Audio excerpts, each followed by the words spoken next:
Welcome again, everyone, to Member Appreciation Week. We're really happy to have you join us again for another short video. Today, we want to talk a little bit about our Diamond Award program. Some of you might not know about this, but this is a program that ourselves here at CAA, as well as our friends at AAA, work on together. And it's all about identifying the best restaurants and the best hotels across North America. We have inspectors that go around to these hotels and these restaurants to evaluate them on all kinds of criteria. And it's a very, very small number of restaurants and hotels that end up being identified as Diamond Award winners. We're lucky that in our territory, there are three restaurants that have reached the pinnacle of being a 4 Diamond Award winner. And we have a special guest today here who is the owner of one of those restaurants. He's been a Diamond Award winner since, I think, his first Diamond Award win was in 2003, so almost 20 years that he has won this award. And remember, when I say this, there's only 3 restaurants in our entire territory that receives this award. His name is Stephen Beckta. He owns a restaurant called Beckta in downtown Ottawa, and he owns a couple of other restaurants, one called Play and one called Gazelig.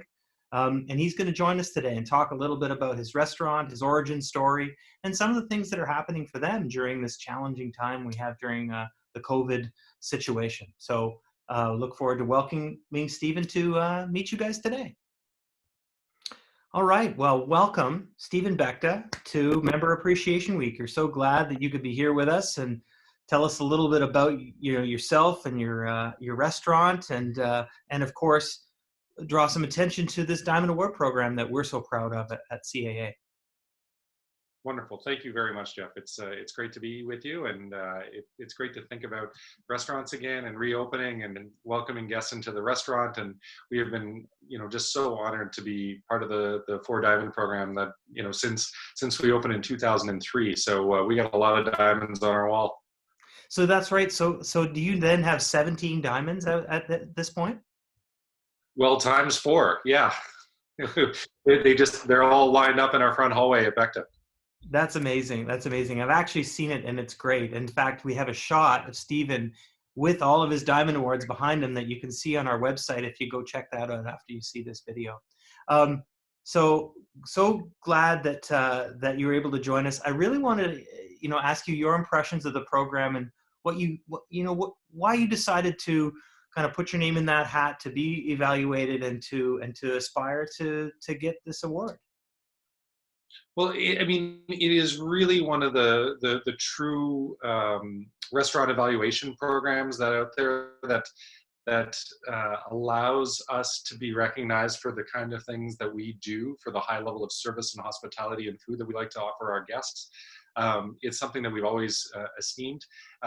It's one of the very few that are still true to its roots of having anonymous reviewers come in and evaluate your stuff. So there's no way that you can buy yourself into this program. There's no amount of marketing budget or anything that can get you recognized and qualified for this.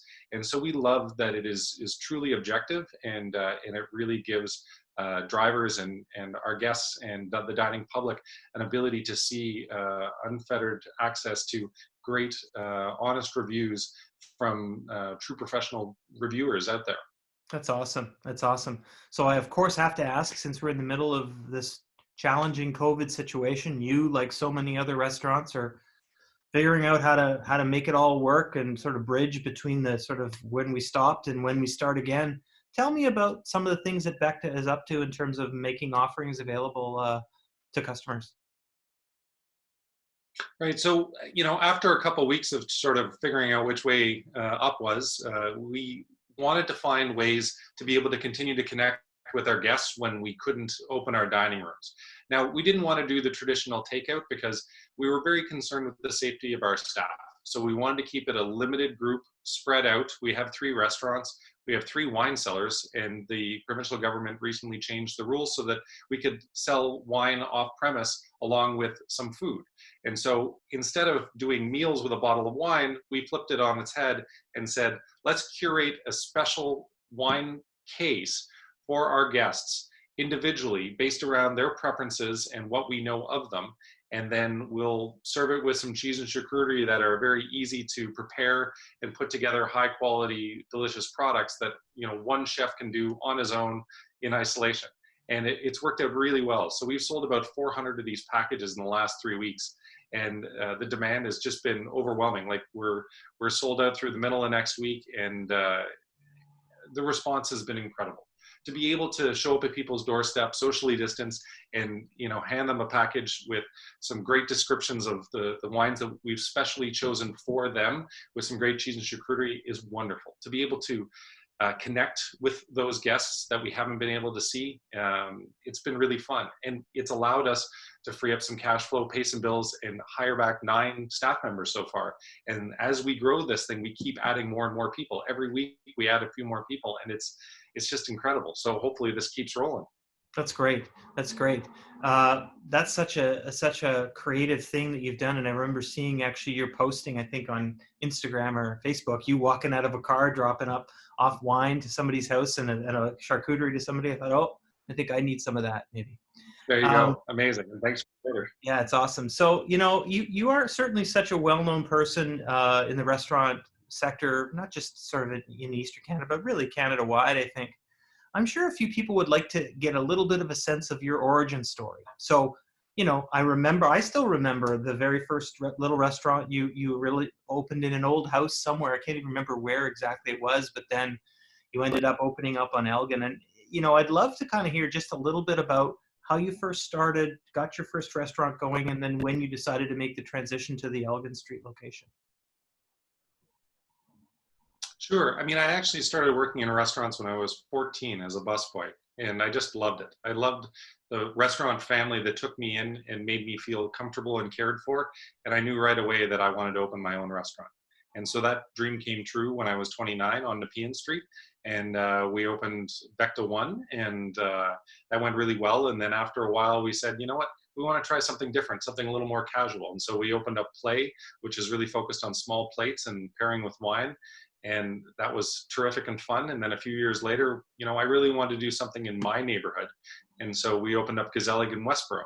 And so we've got that, and then a few years later, this amazing property on Elgin Street came available that I used to walk by when I was growing up, and I always thought one day I would eat in a place that was as fancy as Friday's Roast Beef House. And sure enough, we ended up taking over.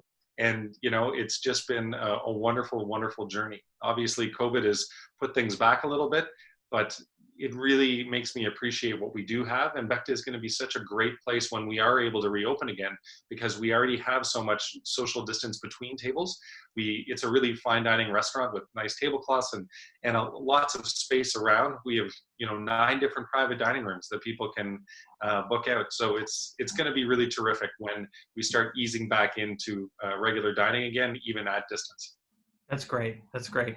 And I appreciate you telling us that story about, you've been into this since you were 14 years old. It's so interesting. I want to talk for a minute with you about your engagement, sort of in the community. You're very involved in community initiatives. You're very obviously connected to a number of charities in town. Can you talk for a minute about maybe your involvement with the Boys and Girls Club? I know that you're a passionate supporter of that organization. Absolutely. So I ended up being a member when I was a kid. I went to the Boys and Girls Club when my parents split up and home was not a great place to be. We came from very modest upbringings, and it allowed me, again, a place that people, I just felt cared for. And I loved it. And so when I got to that place where I wanted to start giving back to the community, that was a natural fit for me. I've been on the board for 9 years now, and I just the other day got reconfirmed for another 3-year term as board chair. So this is my second 3-year term as chair, and it's such an amazing organization. It impacts the lives of so many underprivileged or at-risk youth and children in our communities. We have 7 clubhouses plus a summer camp. We've pivoted to a virtual programming model right now to really connect with our members while they're having to stay at home. And we can't wait to reopen again and welcome them with open arms into our gyms and our homework clubs and our craft rooms and our band spaces and our swimming pool and all that when it's safe to do so again. That's exciting, and it's great. And you just know through this difficult time, so many kids are desperately seeking that kind of interaction and that kind of connection with other kids and through community activities like the Boys and Girls Club. So we at CAA are certainly grateful to you for all the work you've done with them, and grateful of the kind of contribution that they make to the community. So we want to make $1,000 donation in your name to the Boys Wow. and Girls Club. So we're going to be doing that, and we know that that money will be well spent with these kids in our community. Well, that's amazing, Jeff. Thank you so much for the support. It's, it means the world because we've had to cancel a lot of our fundraising events this year because of COVID. And so every dollar really counts. And especially with our new virtual programming, this will go a long way. So thank you very, very much. Awesome. I can't wait to hear more about it as you and I see each other in other circumstances, and I learn more about the great things that are happening there. So last point, of course, since it's Member Appreciation Week, we need to bring this all back around. You're Amazing. the #1 Diamond Award program winner in our territory. You have been for so long, and we want some of our members to spend some more time at your restaurant. So what we're going to do is we're going to give away a $250 gift card to Beckta to go get to try what a Four Diamond restaurant is all about. And so we'll be drawing that name, and we'll be posting that on our website. And I'm sure, Stephen, you'll take real good care of whichever of our members happens to win this night at your place. Absolutely. And I would love to have them in. I can't wait for that time where we can, practice our unique brand of hospitality again and take care of your members and our guests. So it's thrilling. And Jeff, thank you so much for helping them get back on the dining wagon. Happy to do it. Happy to have you with us. And thank you so much for really helping us. If I think about the way the Diamond program works, you give it such profile, right? Like when you walk in the door of your restaurants, it's right there. And so it's fantastic, and we're much appreciated. Well, thanks. It's the only award that's on our wall for a good reason. It's because we believe in it so much and all the great things that you do. So please keep it up. Thanks so much, Stephen. Have a great day. All right. Thanks, Jeff.